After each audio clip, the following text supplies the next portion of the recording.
tardes, les damos la bienvenida a la edición central de MBD Noticias y al fin podemos decir que es una buena tarde en Montevideo en este viernes. Buenas y primaverales, Exacto. Gracias por estar, espero que estén bien, ojalá que esté bien también Nati vos. Y estamos empezando efectivamente la última edición de la semana con mucha información judicial y vinculada al pasado reciente. Exacto, la Suprema Corte de Justicia confirmó la condena contra el policía retirado Alejandro Ferreira a 9 años de penitenciaría por privación de libertad, lesiones graves y abuso de autoridad contra personas detenidas en la causa que investiga violaciones a los derechos humanos en el centro clandestino Los Vagones, que funcionó en Canelones entre fines de la década del 60 y mediados de la del 70. En la sentencia, las y los ministros de la Suprema Corte desestimaron el recurso de casación presentado por la defensa del policía retirado, luego de que a fines de septiembre de 2023 el Tribunal de Apelaciones en lo penal de tercer turno confirmara la sentencia de primera instancia.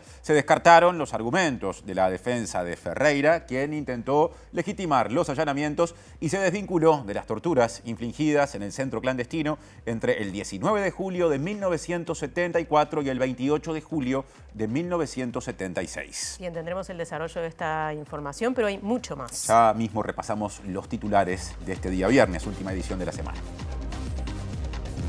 Los asesores en seguridad del Frente Amplio, el Partido Nacional y el Partido Colorado debatieron en la primera edición de MBD Noticias. El ministro del Interior, Nicolás Martinelli, comunicó que entre enero y septiembre hubo una nueva baja en las denuncias de delitos en comparación con mismo periodo de años anteriores. Los homicidios, según la actualización de cifras de la cartera, están en una meseta. Las empresas del sector suburbano no aceptaron la propuesta del Poder Ejecutivo por el subsidio del boleto estudiantil. La negociación se retomará el lunes. El Sindicato Nacional de Profesores de Educación Secundaria denunció al director de Educación del Ministerio de Educación y Cultura, Gonzalo Baroni, quien dijo que es terrorismo el paro de 48 horas que los docentes y las docentes anunciaron para la próxima semana. La directora de Amnistía en Uruguay, Lucía Perella Banó, advierte fallas en la respuesta ante los embarazos infantiles y la violencia sexual contra niñas en Uruguay. Entre el domingo y el miércoles se presentarán las mejores condiciones para la observación del denominado Cometa del Siglo desde Uruguay. A las 22:30 la selección uruguaya enfrentará a la de Perú en el Estadio Nacional de Lima por la 9ª fecha de las eliminatorias. Israel enfrenta una ola de indignación de la comunidad internacional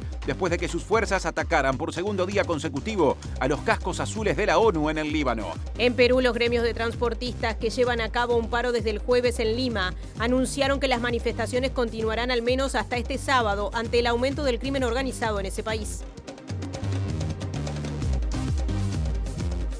Estamos en vivo, en paralelo con la pantalla tradicional de TV Ciudad por la web del canal, tvciudad.uy, por su canal en YouTube y también a través de Uniradio 107.7 de FM, es la radio de la Universidad de la República, y en la web se escucha por uniradio.edu.uy. Sigue Natalia porque vienen los móviles. Los móviles que nos introducen en el diario de campaña en vivo. Empezamos con el contacto con Martín Duarte, que está sobre la principal avenida, ahí, Cordón Centro. Martín, actividad por la campaña del Frente Amplio. Natalia, Martín, buenas tardes para ustedes. Como ustedes lo anunciaban en avances, una preciosa tarde que se presta para este tipo de actividades al aire libre. Estamos frente a la Universidad de la República, 18 y Eduardo Acevedo, a propósito de esta actividad convocada por los jóvenes de la 1001, donde estará presente la fórmula, pero también habrá música, estará la Tabaré y la nueva escuela tocando en vivo, y se espera la previa también del partido de Uruguay sobre las 22:30. De hecho, se llama la actividad la previa del triunfo. Hoy la fórmula del Frente Amplio está aquí en Montevideo, recorrió 18 de julio y estaremos con la cobertura de lo que pasó hace un ratito también por la avenida. Nos vamos al Partido Nacional en la zona de Pocitos. Otra actividad, un plenario de la lista 40, Julieta. Así es, Natalia, está vibrante la campaña en la ciudad de Montevideo, también, al igual que en todo el interior, y vamos a estar hablando justamente sobre eso en unos minutos nada más, en este plenario del Partido Nacional de la lista 40, en el que va a estar presente Laura Raffo, quien fue, ya sabemos, precandidata a la presidencia por el Partido Nacional, y ahora está ocupando otro rol. Vamos a estar hablando seguramente con ella o con alguien de su equipo. El director nacional de Educación del Ministerio de Educación y Cultura, Gonzalo Baroni, cuestionó las denuncias presentadas contra él por el Sindicato Nacional Docente de Secundaria, la FENAPES, cuyo vicepresidente, José Olivera, justificó la estrategia legal e internacional seguida por el colectivo. En virtud de esta consideración de que estamos ante una manifestación que claramente constituye un hecho de violencia política, con una doble gravedad, porque quien la formula desde el Estado, en tanto y en cuanto es jerarca del organismo del Estado. Está muy alineado con la retórica que ha llevado adelante la FENAPES, que siempre ha sido combativa, de amedrentamiento a las autoridades, de todo tipo y color. Nadie viene a hablar de épocas de la dictadura, nadie viene a hablar de épocas de la guerrilla. Lo que se habla es, uno entra a la Real Academia Española y ve claramente el término de terrorismo, que dice justamente cuando aplica el terror, cuando intimida, cuando amedrenta.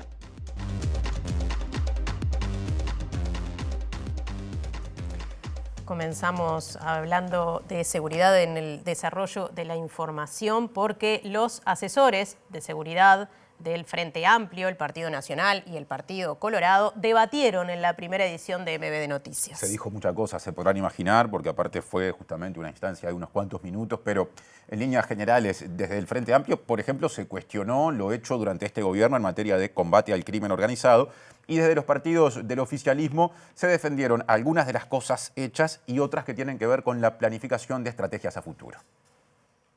Este gobierno, con el Partido Nacional a la cabeza, y yo también el ministro del Interior, hemos creado una estrategia nacional de reforma hasta el año 2050.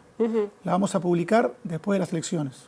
Y nosotros como Partido Colorado nos hemos comprometido a que vamos a empezar a implementar eso. Es decir, los primeros 5 años nuestros van a ser los primeros 5 años de una reforma hasta el 2050. Perseguir el crimen organizado requiere de una fuerte convicción institucional y de las autoridades que ese delito debe ser perseguido y tratar de eliminar las vulnerabilidades que se producen y se han producido en los últimos años y que hacen nuestro país más apetecible para ese tipo de delitos, que claramente se han incrementado. A nivel internacional ha denunciado algunas vulnerabilidades. Claro, porque el sistema no bancario de transacciones lo que tiene es un reporte de operaciones sospechosas mucho menor que el sistema bancario. Es falso que eso haya favorecido el lavado, porque cualquier operación en efectivo, según el decreto que regula la ley de lavado, establece que cualquier operación en efectivo, cualquiera sea el monto, tiene lo que se llama la debida diligencia intensificada. Es decir, que los operadores tienen que hacer un control extra al normal. Entonces, no es verdad que se haya favorecido el lavado. Tema vinculado, el ministro del Interior, Nicolás Martinelli, comunicó que entre enero y septiembre hubo una baja en una serie de delitos en comparación con mismos periodos de años anteriores. Y aseguró que esto se debe a una estrategia clara en materia de seguridad. Según las cifras compartidas, en 2024 van 13.487 rapiñas, lo que representa una baja del 41% si se compara con 2019, que hubo 22.892. En cuanto a los hurtos, van 81.369 contra 104.163, lo que representa 22% menos al comparar 9 meses. Por otro lado, en Abigeato, en lo que va del año van 633 casos, lo que representa una baja del 57%. En cuanto a los homicidios, en lo que va del año, se llevan registrados 274, la misma cifra que en 2019. Si se compara el periodo 2015-2020 contra 2020 y lo que resta hasta finalizar el gobierno, la diferencia de homicidios es de 41, por lo que se superará ampliamente. El ministro del Interior, Nicolás Martinelli, aseguró que es la primera vez desde el regreso a la democracia que una gestión logró quebrar la tendencia al alza de los delitos, y esto gracias a la mayor inversión en infraestructura, recursos humanos, herramientas, armas, vehículos y tecnología, según dijo. En tal sentido, el ministro reiteró su pedido de sentarse a trabajar todos juntos para generar políticas de Estado. Tenemos que brindar más educación y oportunidades laborales para lograr bajar los niveles de reincidencia delictiva. Ese es el camino, señaló. Bien, vamos al desarrollo de nuestro tema de portada. El policía retirado Alejandro Ferreira deberá cumplir efectivamente su condena en prisión por violaciones a los derechos humanos en el centro clandestino de detención y torturas Los Vagones, que funcionó en Canelones durante el periodo de terrorismo de Estado. El cumplimiento efectivo de la condena de prisión se debe a que la Suprema Corte de Justicia confirmó un fallo previo y descartó una serie de recursos presentados por la defensa de Ferreira. Durante el proceso judicial se demostró que el ex policía participó de sesiones de tortura a presos y presas políticas, en su mayoría militantes del Partido Comunista, en los vagones abandonados en el Parque Artigas de Canelones, entre finales de la década del 60 y 1975. La defensa del represor realizó 2 apelaciones a la condena a 9 años de prisión decretada por el juez Héctor Iriarte, a pedido del fiscal especializado en crímenes de lesa humanidad, Ricardo Percivale. Ferreira estaba esperando la decisión en prisión domiciliaria, algo cuestionado por sus víctimas. Según informó Subrayado, este jueves fueron a detenerlo luego del fallo de la Suprema Corte, pero el procesado se descompuso y se encuentra internado en el sanatorio de Comeca, por lo que aún no fue trasladado a la cárcel de Domingo Arena. La sentencia a Ferreira fue la primera por crímenes de lesa humanidad en el marco del nuevo Código del Proceso Penal, luego de un juicio oral y público. Presenta Antel. Renová tu plan de fibra con un 50% de descuento por 3 meses y muchos más beneficios. Salimos del estudio, Natalia. Sí, vamos al contacto con Diego Martini, con algunas repercusiones de estos datos sobre delitos de los que informó hoy el ministro del Interior. ¿Qué tal, Martín, Natalia? Buenas tardes para todas y todos. Así es, justamente hoy el ministro presentó las cifras del último trimestre, que es de julio a septiembre, y va a quedar justamente después el último trimestre del año, octubre, noviembre, diciembre, para ya hacer la comparativa, obviamente, de este último año del gobierno del Partido Nacional. Pues habrá que ver, obviamente, qué sucede. Además, ya Martinelli anunció que podría llegar a estar en el gobierno unos meses más si Álvaro Delgado gana las elecciones. Pero en estos datos que presentaba Martinelli hay una situación que no queda muy marcada, que también es que han aumentado las estafas, han aumentado las ciberestafas también, y una situación es que, como se decía en el informe recién, las cifras de homicidios no han bajado, y de hecho los homicidios, si se compara quinquenio a quinquenio, van a superar los del quinquenio anterior. Y vamos a hablar de esta situación con Elba Núñez, del colectivo La Vida Vale. Elba, veías las cifras de Martinelli, no coincide con lo que pasa en muchos de los barrios, sobre todo en los barrios periféricos de la ciudad, ¿no? Bueno, buenas tardes a la teleaudiencia. En realidad las cifras de Martinelli no se las voy a discutir porque yo no tengo cifras. Estoy hablando como vecina y como integrante de La Vida Vale, este colectivo que trabajamos por la convivencia democrática y la seguridad en los territorios. Lo que sí nosotros podemos decirle al ministro es que las personas han dejado de denunciar. ¿Por qué? Porque no hay resolución. O sea, si a ti te roban y a ti no te devuelven, o por lo menos la persona que te comete ese delito no es capturada, entonces uno no le encuentra mucho sentido. Así bajan los delitos, porque en realidad estamos hablando, en este gobierno y en todos los gobiernos, no estamos hablando de delitos en realidad, sino que estamos hablando de denuncias de delitos. Hasta que no cambiemos esta metodología, no vamos a saber realmente cuántos delitos tenemos y si los bajamos, los subimos. Además, esto de los homicidios, ¿desde cuándo comparamos trimestres? A ver, vamos a ser serios con los números, porque estamos hablando de seres humanos que han sido asesinados. Entonces no podemos comparar trimestres y decir, yo bajé 0,48, lo que venga que diga el ministro. Esto a mí me parece que es una falta de respeto a las familias de las personas asesinadas, porque creo que hay que ser cautos. O sea, el Frente Amplio, cuando gobernó en sus 3 gobiernos, los delitos, pero especialmente los asesinatos, fueron en ascenso.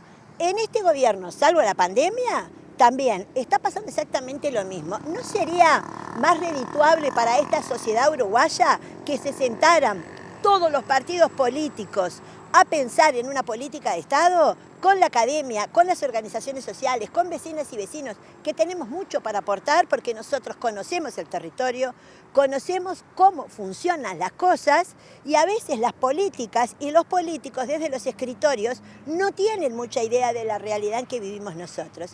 Entonces, le pido a Martinelli, le pido a Álvaro Delgado, le pido a Orsi y le pido al candidato del Partido Colorado que piensen un poquito más en la sociedad uruguaya y en cómo estamos viviendo esta inseguridad, porque estamos viviendo inseguridad, y pongamos un pienso colectivo a cómo mejorar desde todos los lugares.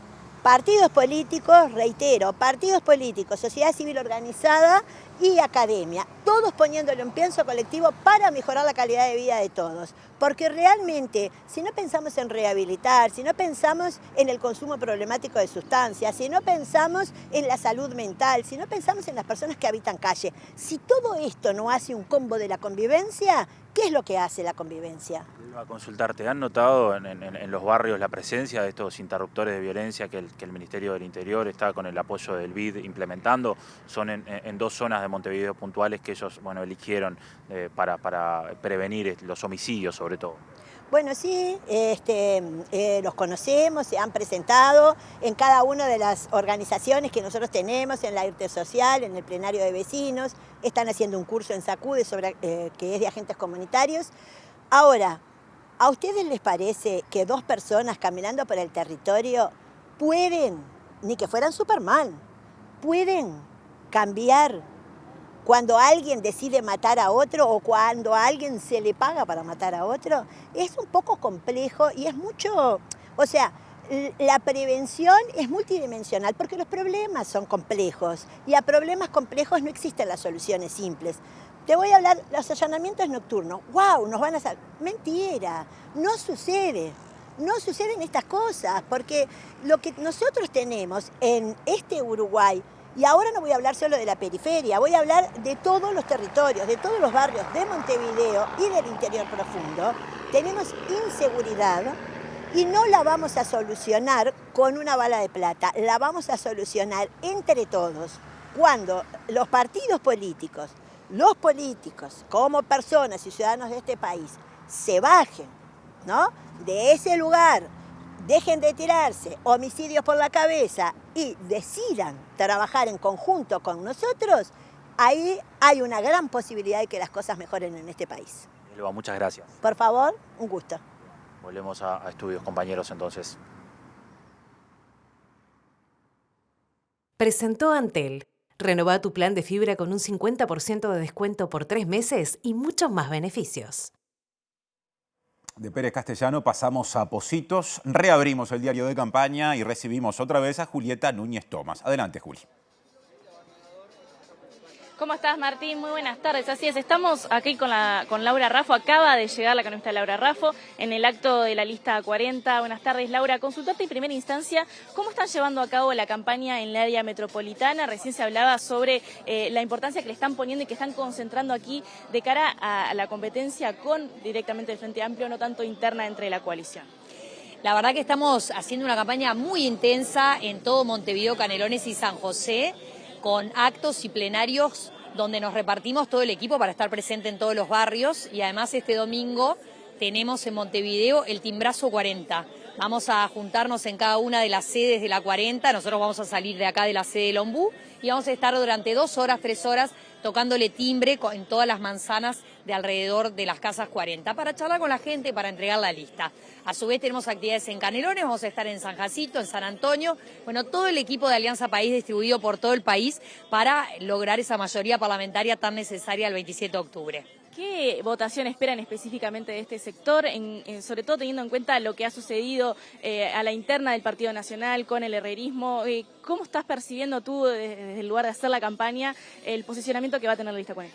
Yo creo que Alianza País tiene un posicionamiento de cercanía con la gente, es un sector donde confluyen muchas ramas del Partido Nacional y por lo tanto es un sector de unidad que va a tener su fuerza y que hoy está dejando todo en la cancha para que Álvaro Delgado sea nuestro próximo presidente. La verdad que creemos que el 27 de octubre se elige mucho más que una lista con representantes nacionales y con representantes departamentales. Se elige el rumbo del país y nosotros creemos que este es el rumbo que nos marcó Luis Lacalle Pou y es el rumbo en el que queremos continuar haciendo transformaciones. Rafa, en estas horas Gabriel O'Donnell reiteró que es irresponsable prometer no subir impuestos porque dice que hay cosas que los gobiernos no pueden controlar.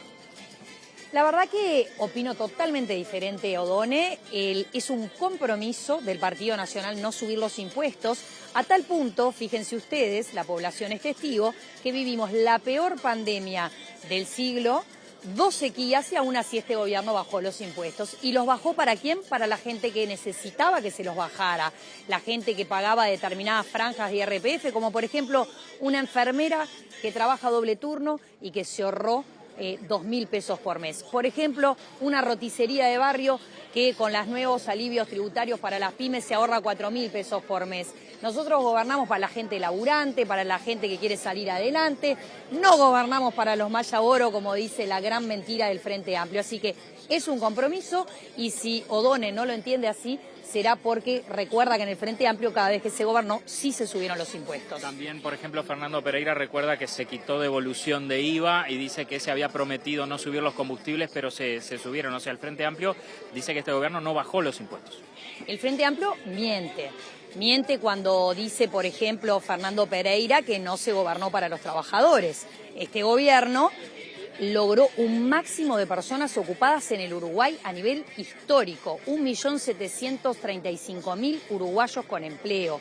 Logró un máximo de lo que es la masa salarial, que es la cantidad de trabajadores multiplicado el salario que cobran. Es la porción de la torta que se llevan los trabajadores. Se llevan el 51% de la torta. Eso es un gobierno que trabaja para la gente que se levanta todos los días y va a su laburo y se sacrifica. Y este es un gobierno que trabaja para la gente que quiere seguir transformando el país y que quiere que con su esfuerzo se generen más oportunidades. Te consulto, tuvo una entrevista en Fácil Desviarse en la que mencionó que de aprobarse el plebiscito se volvería a la crisis del 2002. Eso es un tema muy sensible para la sociedad uruguaya. ¿En qué números y en qué cálculos sustenta esta afirmación?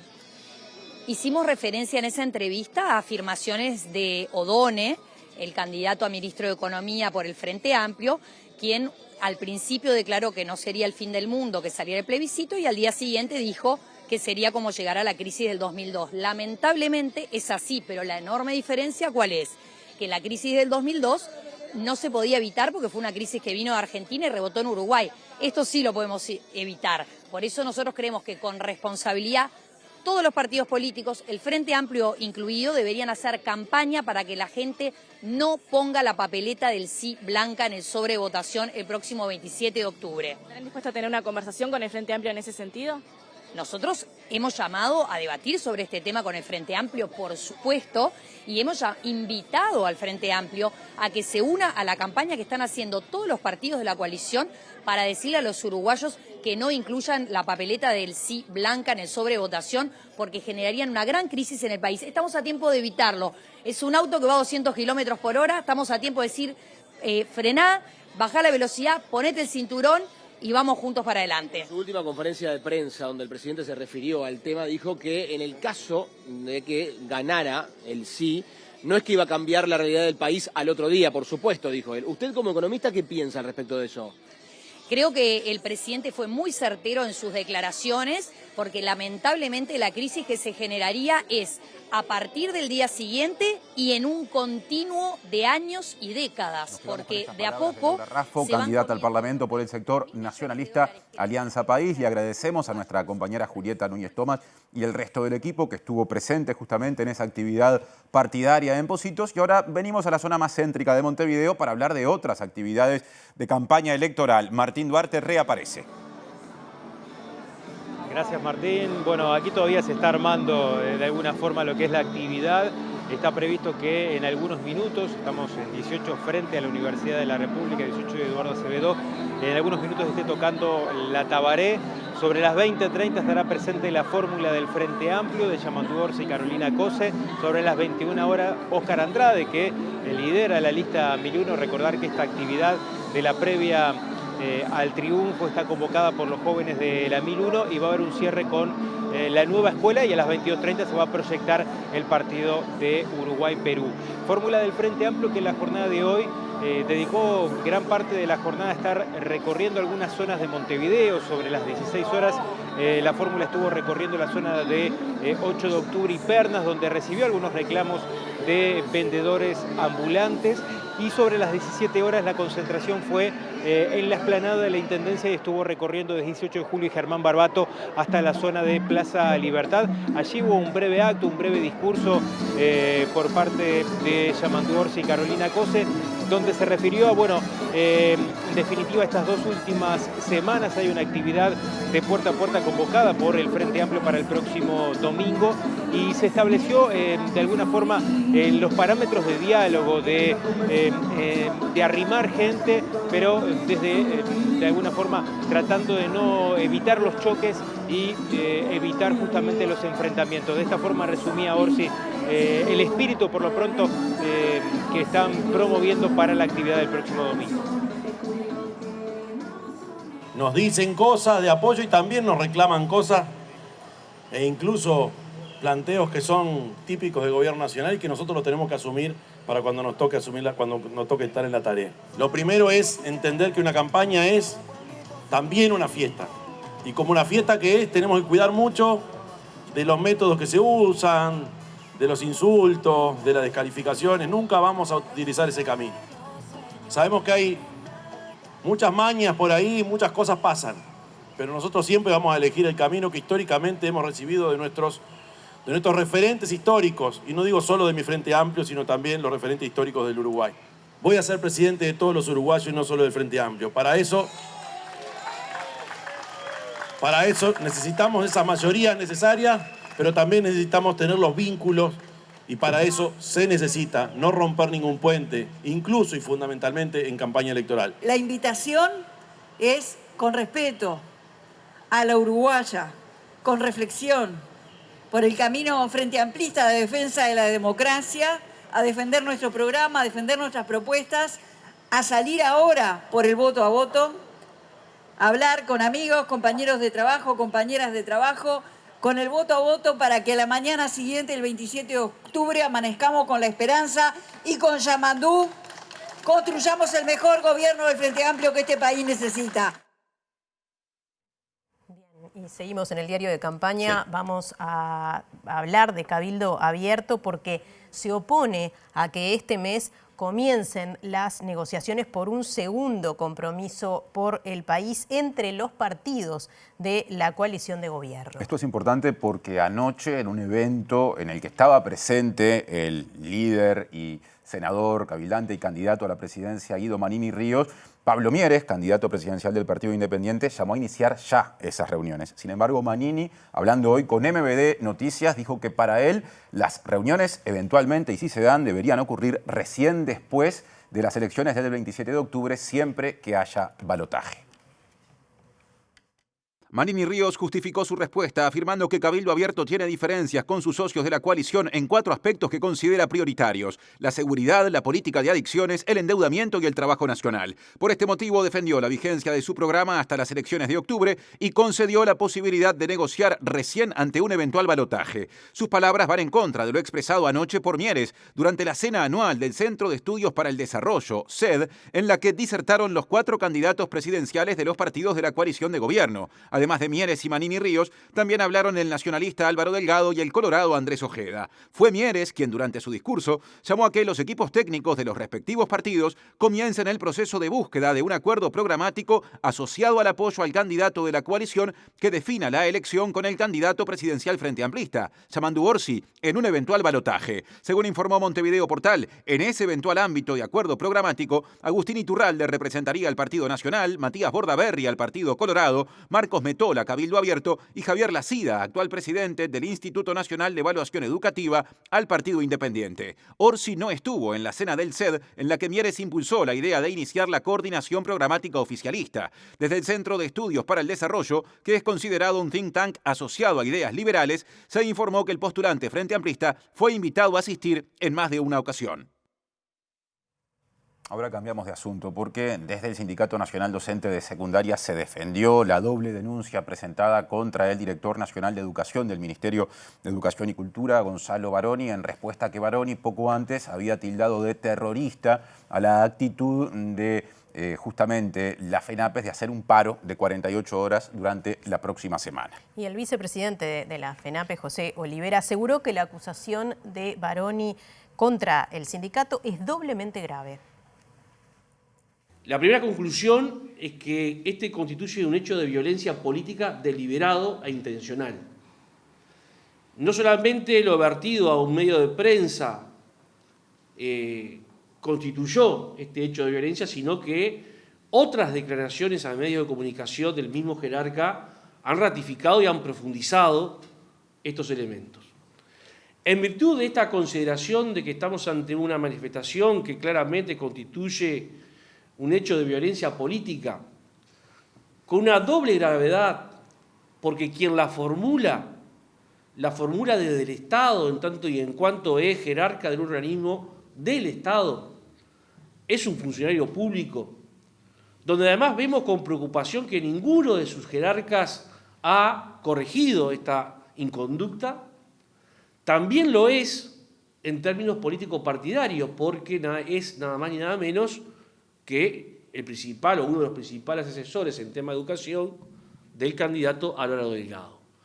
Entonces, nuestros asesores dicen claramente no es compatible para la vida democrática, para la libertad de expresión, para el pleno ejercicio de la libertad sindical, que desde el Estado se esté fomentando la violencia política y que se esté proponiendo desde un partido político, porque nadie ha salido a cuestionarlo, sino lo contrario, hemos visto voces que lo han apoyado, planteando este hecho de violencia política porque es claramente un elemento criminalizador. Otro asunto, la empresa COPSA rechazó una propuesta del Poder Ejecutivo para subsidiar el 100% de los boletos estudiantiles en el transporte suburbano a cambio de que la compañía se pusiera al día con las deudas salariales. Claro, entonces no hay acuerdo, ese es el escenario, por eso este lunes se van a reanudar las conversaciones o las negociaciones en el Ministerio de Trabajo y Seguridad Social, y el Sindicato del Transporte, más allá de COPSA, de todo el transporte colectivo, no descarta un paro general en la medida en que siga la situación incambiada. Planteó una suma de 70 millones de pesos, extraordinario, ¿no? Para los meses de septiembre, octubre, noviembre y mitad de diciembre, y propuso que tuviera dos condicionantes. Una que sería revisado al comienzo del año próximo, y la otra que si una empresa no usaba ese dinero para pagar los sueldos, no pagaba efectivamente, al mes siguiente no cobraría ese subsidio. El representante de COPSA, en representación de todas las empresas, pero una vez más el abogado de COPSA planteó objeciones de un modo hasta muy violento, podríamos decir. Nosotros de la UNOD solicitamos que hubiera una respuesta definitiva de si van a aceptar eso o si lo van a rechazar. Y bueno, en ese caso nosotros tomaremos las medidas que entendamos necesarias. La verdad que estamos muy aburridos, muy cansados de esta situación. No tienen en lo más mínimo voluntad de pagar. Primero dicen que es insuficiente.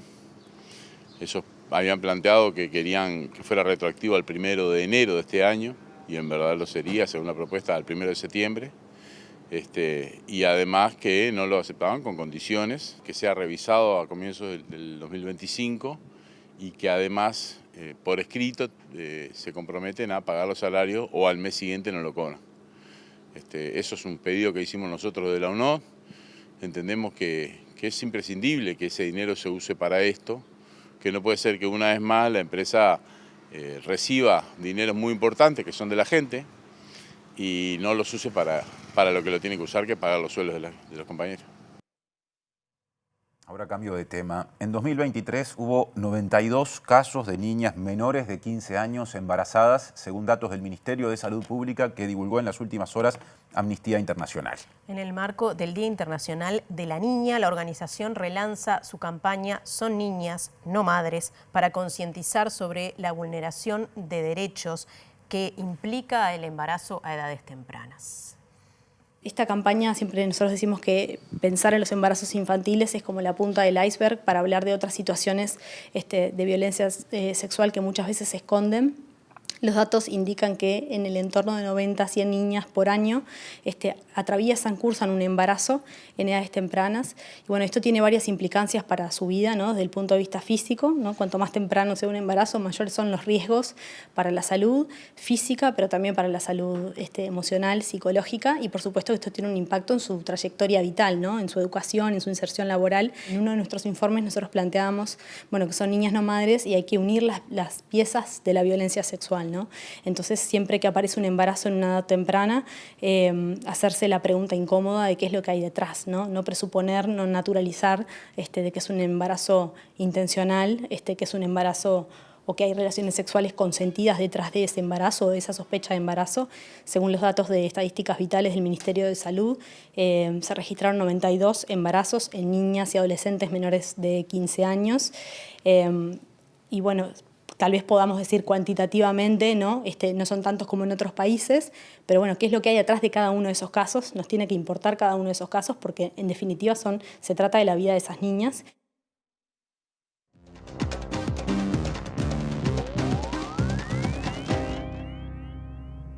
Hoy es viernes, recibimos a Valeria Tanco en su columna cultural, muy especial el día de hoy, Valeria. Has estado profundizando mucho en la Feria del Libro en estos días y los derechos humanos, el terrorismo de Estado también ha estado presente. Sí, tiene su lugar, un stand que de verdad emociona, pero por las dudas de que en todo lo abrumador que es entrar al atrio de la Intendencia y uno se pierde y no se fijen, deténganse allí. Centímetro a centímetro todo el batallón 14 se llama este espacio en el que están todas las publicaciones vinculadas con los derechos humanos, con el pasado reciente.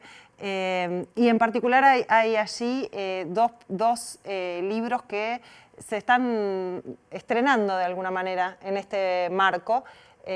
Y que quería compartirlos con ustedes. Pero primero eso, ¿no? Queda un fin de semana de la Feria Internacional del Libro de Montevideo, de su edición número 46. La tenés clarísima. Sí. Hoy es hasta las 10 de la noche, mañana también hasta las 10 de la noche y el domingo hasta las 8 de la noche. Es en la Intendencia de Montevideo, por supuesto, y es con entrada libre y gratuita. Y entonces eso, les queríamos, dentro de todo eso, que es todo muchos estímulos, bueno, pararnos y detenernos aquí, porque además quienes están al frente de este espacio también nos acompañan en la búsqueda, también podemos encontrar libros que de repente no sabíamos ni que existían, porque de verdad está completísimo y entonces es muy interesante. Pero bueno, centímetro a centímetro, ¿no? Centímetro a centímetro, todo el batallón 14 se llama este espacio. Pero bueno, hoy les traigo esta publicación nueva del colectivo Imágenes del Silencio, que se llama Presente y que recorre todas las marchas, cada una de las marchas, en la mirada de fotógrafos y fotógrafas que dieron su trabajo voluntariamente, aportaron su trabajo para este libro. Entonces, bueno, vamos cronológicamente recorriendo las marchas en las miradas que son distintas, ¿no? Cada uno va hacia algún lugar diferente. Reporteros gráficos, ¿verdad? Sí. Porque ellos cuentan, dicen mucho a través de esas fotografías, además están incluso hasta el lema, ¿no? Hasta lo que se quería decir en cada una de esas marchas, atravesando los distintos momentos de esta historia reciente. Sí, y bueno, y la portada es impresionante, es una portada que es la foto en la que el colectivo Imágenes del Silencio empezó a trabajar, que fue cuando dieron fotografías, una de las primeras cosas que hicieron, que fue cuando dieron las fotografías tan simbólicas, tan importantes de los desaparecidos, para que hicieron muchísimas reproducciones para que se levantaran y entonces desde arriba se ve así, ¿no? Esta es una vista desde arriba y así se vio. Esto, ¿no? Y bueno, ellos están con muchísimos trabajos, los invito a encontrarlos en las redes sociales, se llaman Imágenes del Silencio y están por todos lados y tienen varios proyectos que son muy interesantes. Los fotógrafos y fotógrafas cedieron sus derechos de autor a madres y familiares de uruguayos detenidos desaparecidos. Ahí está, también uno está colaborando con esa organización tan importante para todos y todas, comprando el libro y además, bueno, tiene este documento increíble en el que también se ve quienes se van falleciendo, ¿no? Claro. Quienes esperando fallecen. Entonces, es como muy doloroso y muy importante también y bueno, vale mucho la pena. Sí. Bueno, y otro libro que vale muchísimo la pena es es el más reciente libro de Fernando Butazzoni, se llama Tierra Mínima. Y lo que cuenta es todo el trabajo del GIAF, de la manera que lo hace Fernando Butazzoni, que uno a veces parece, ¿esto es una narración o es la verdad, ¿no? O es real? Claro. Todo lo que está aquí pasó. Esta es la búsqueda y el hallazgo de Eduardo Bleyer en 2019 y va desde el principio, desde cuando encuentra esa excavadora, algo que le pareció que no era normal mientras estaba excavando, hasta el final, ¿no? Hasta el reconocimiento de qué se trataba de Bleyer. Sí. Acompaña al GIAF a los antropólogos y entonces salen del anonimato para nosotros, ¿no? Porque de repente conocemos solo a Luciardo o muy poco más de quienes trabajan hace tantos años en esta búsqueda que tampoco sabemos qué sienten, tampoco sabemos qué les pasa, y bueno, y todo el proceso está acompañado por Butazzoni de esa manera que solo él sabe narrar. Sí. Y entonces también es revelador por momentos, es angustiante obviamente, y nos hace comprometernos más con esta búsqueda que es de todos y todas. Bueno, preciosos libros ambos, los invitamos a leer a Fernando Butazzoni, por supuesto. No se van a arrepentir. No, ¿verdad que no? No se van a arrepentir. Y si pueden colaborar con este libro hermoso, con unas fotografías preciosas que dicen muchísimo y que además tiene una calidad bárbara. Así que una razón más para ir a la Feria del Libro en estos días que quedan, Valeria. Sí, así es. Bueno, muchas gracias. Hasta la semana que viene. Nosotros vamos a una tanda y volvemos con más MBD Noticias. Aquí está el segundo bloque de la edición central de MBD Noticias en TV Ciudad. Esta noche a las 22:30 la selección uruguaya enfrentará a Perú en el Estadio Nacional de Lima por la 9ª fecha de las eliminatorias. Si bien el técnico Marcelo Bielsa aún no confirmó el equipo, diversos medios de comunicación coinciden en señalar que Uruguay tendrá varios cambios y también que modificará su habitual sistema de juego. Posible formación. En el arco, Sergio Rochet, y en la defensa habría una línea de 3 con Guillermo Varela, Manuel Ugarte y Santiago Bueno. En la mitad de la cancha jugarían Nathan Nández, Federico Valverde, Nicolás Fonseca y Maximiliano Araujo, mientras que Georgian de Arrascaeta aparecería como enganche. En la delantera serían titulares Cristian Olivera y Darwin Núñez. El partido entre Uruguay y Perú cerrará la 9ª fecha de las eliminatorias que empezó ayer. Brasil derrotó a Chile por 2-1 en Santiago. Venezuela y Argentina empataron a 1 en Maturín. Bolivia le ganó 1-0 a Colombia en El Alto. Y Ecuador empató 0-0 con Paraguay en Quito. Ahora dejamos el deporte y pasamos a algo que también se define como espectáculo, aunque estamos hablando de un fenómeno astronómico, porque entre el domingo y el miércoles se presentarán las mejores condiciones, según dicen las personas que saben, para la observación del denominado cometa del siglo desde Uruguay. Se lo considera uno de los cometas con más luminosidad de los últimos tiempos y podrá visualizarse a simple vista. El cometa se estuvo viendo en la madrugada, los últimos días de septiembre, hasta que pasó por su perihelio, que es el punto más cercano al Sol, y ahora dentro de unos días, a partir del 13 más o menos, se va a empezar a ver al atardecer después de la puesta de sol hacia el oeste. Se va a ver bastante bajito, orientado hacia el oeste, más o menos en la dirección en la que el Sol se pone, ahí lo tenés que buscar. Se necesita un horizonte limpio, un buen punto puede ser la Rambla o un lugar alto donde se tenga un horizonte limpio porque está bastante bajo de altura. Después más adelante en los días, hasta con más o menos el 16, va a ir subiendo, o sea, se va a ir ubicando cada vez más alto sobre el horizonte oeste y es posible que se vea a simple vista hasta más o menos ese día y después se va a poder ver con binoculares, telescopio o con fotografía de larga exposición. Y entre hoy y mañana se desarrolla la edición 2024 de Ingeniería de Muestra en el predio de la Facultad de Ingeniería de la Universidad de la República. Este año se exponen y por ende se pueden apreciar trabajos de estudiantes sobre los aportes de la ingeniería al desarrollo nacional, al desarrollo de Uruguay. Y como siempre, la entrada es libre y gratuita. Otra vez más, Facultad de Ingeniería abre las puertas, esta vez tenemos 75 stand. Vamos a estar tratando un poco la temática histórica de todo el aporte que hizo Facultad de Ingeniería en lo que tiene que ver con la transformación energética, la tecnología de la información, temáticas de infraestructura. Tenemos un conjunto de carreras en Facultad de Ingeniería que van desde ingeniería, licenciatura, tecnólogo. Están ingresando 2.600 estudiantes a Facultad de Ingeniería y bueno, es una oportunidad para quienes están interesados en la temática tecnológica de conocer los laboratorios, los proyectos de investigación, los proyectos de enseñanza y en particular, bueno, como van a ver ahora, en particular temáticas vinculadas al transporte eléctrico que son desafíos de futuro, o sea, todo el aporte que ha hecho Facultad de Ingeniería que implica la realidad que hoy tenemos en el país, también estamos trabajando para la realidad futura y los desafíos que tenemos que enfrentar, ¿no? Alejandro, recordanos los horarios de hoy y de mañana. Bueno, hoy a partir de 17 a 20 y mañana de 17 a 20 y antes, digamos, tenemos visitas guiadas para estudiantes. Presenta Mercado Agrícola de Montevideo. En el corazón de un barrio donde late la ciudad. Mercado de Historias. Mercado de Historia.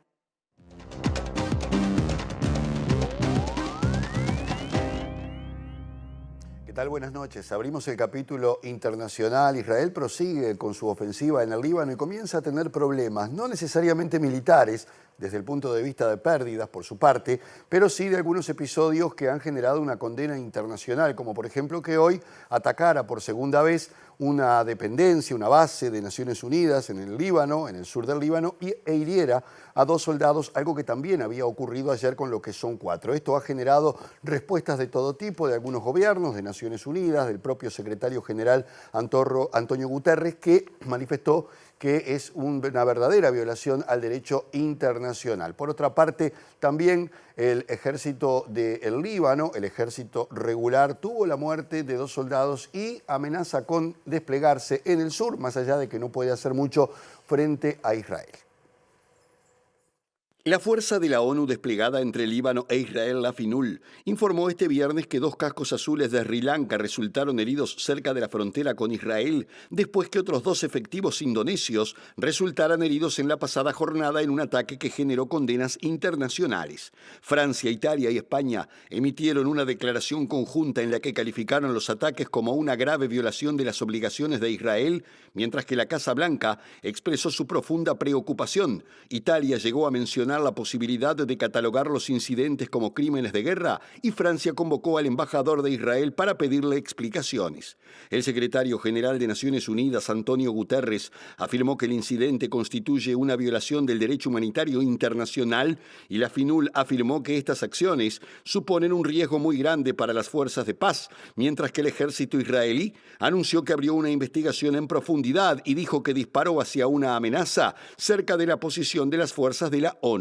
El primer ministro del Líbano, Nayib Mikati, pidió este viernes al Consejo de Seguridad de la ONU que tome una decisión para un alto al fuego inmediato y completo y afirmó que su gobierno está dispuesto a desplegar al ejército libanés en el sur del país y que el grupo pro-iraní Hezbollah está de acuerdo, luego que 2 soldados del ejército regular del país murieran bajo fuego israelí. Uruguay va a jugar esta noche en Perú, en Lima, en medio de una situación compleja que se está viviendo en las últimas horas en la capital peruana. Todo esto porque desde hace 24 horas, continúa hoy e irá hasta mañana, se está desarrollando un paro con movilizaciones del transporte y otros estamentos de la sociedad peruana a raíz del incremento de la violencia criminal, pero particularmente de la aprobación de una ley que entiende en dar rienda suelta al crimen organizado. Grupos de transportistas y comerciantes de mercados y tiendas marcharon este jueves por varias zonas de Lima para protestar por la inseguridad ciudadana como parte de una paralización en la que hasta el momento 13 personas han sido detenidas por disturbios. Este viernes Miguel Palomino, presidente de la Asociación Nacional de Conductores, confirmó que las manifestaciones continuarán hasta al menos este sábado y afirmó que uno de los principales objetivos de las protestas es derogar la Ley 32.108, una controvertida norma sobre el crimen organizado. Desde que entró en vigor la polémica medida modifica disposiciones del Código Penal y la ley contra este tipo de acciones delictivas, señalada por analistas de crear incentivos para el aumento de actividades delictivas, tras limitar la aplicación de normas que sancionan a organizaciones criminales y por ende pueden llegar a propiciar el aumento de delitos como el sicariato y la extorsión, así como una mayor impunidad. Este viernes, varios organismos públicos y autoridades locales emitieron comunicados e informes sobre la movilidad en las zonas y compartieron medidas para la población local, al tiempo que la Autoridad del Transporte Urbano informó que la demanda de usuarios está controlada en las diferentes estaciones del sistema metropolitano, afirmando que la policía y el ejército se encuentran velando por la seguridad de los pasajeros. La presidenta peruana Dina Boluarte prometió que su gobierno derrotará la delincuencia y la inseguridad denunciada en la huelga, del mismo modo que su país terminó con la banda terrorista Sendero Luminoso. El director de Desarrollo Económico de la Intendencia de Montevideo, Gustavo Cabrera, desestimó las denuncias del diputado nacionalista Martín Lema sobre las horas extras realizadas durante la pandemia por 2 funcionarios del Casino Parque Hotel. Cabrera dijo que Lema está preparando su postulación a la Intendencia de Montevideo en las elecciones departamentales del año que viene y también dijo que el legislador del Partido Nacional ya lleva presentadas varias decenas de pedidos justamente de informes o de solicitudes de acceso a la información ante la Intendencia de Montevideo. Nosotros estamos absolutamente contestes y favorecemos todo tipo de transparencia en cuanto a las solicitudes de información. Ya vengan de la Junta Departamental, vengan de la Ley de Acceso a la Información Pública. De hecho, el exministro y actual diputado Lema ha mandado, desde que se dedicó a la campaña el 5 de marzo, 43 solicitudes de información. Las hemos respondido, no hay problema. El tema es que uno no puede tratar de hacer algo o tratar de figurar o armar algo que no es. La Intendencia de Montevideo no es Artigas. La Intendencia de Montevideo ha llevado adelante con la conformidad y de acuerdo a las normativas todo lo que tiene. Por lo tanto, no hay nada que esconder, porque en realidad lo que hicimos fue responder una solicitud de información, fuimos a la Junta Departamental, explicamos, está publicado en los tomos, no hay ningún inconveniente respecto a eso.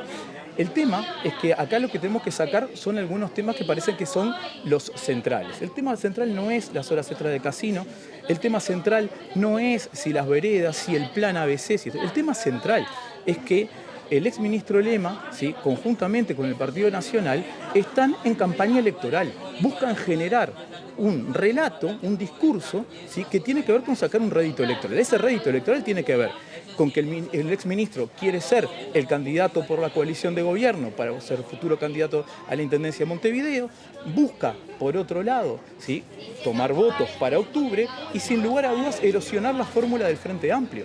Eso es lo que está buscando el ministro, con un ataque por elevación y en forma permanente a la exintendenta Carolina Cosa, actual candidata a la vicepresidencia. Bueno, nos estamos yendo. Como todos los días repasamos los datos del tiempo para la zona metropolitana. Y las nubes se van acumulando. Hemos tenido una muy linda jornada en Montevideo este viernes, pero aumenta la nubosidad mañana sábado 12 de octubre por la mañana y el pronóstico incluye probables precipitaciones ya luego del mediodía, durante la tarde y la noche, con mínima prevista para mañana de 12 grados y máxima de 20 en capital y cercanías. Y el domingo están pronosticadas precipitaciones en la mañana y en la tarde. La mínima será de 10 grados y la máxima de 21. Estamos llegando al final entonces. Queda todavía la última edición de esta semana del Lado B, que está a punto de comenzar en la pantalla de TV Ciudad. El reencuentro con las noticias será el domingo a las 19, el lunes a las 8, a las 13 y a las 18:55. Que pasen bien. Buen fin de semana. Buen fin de semana.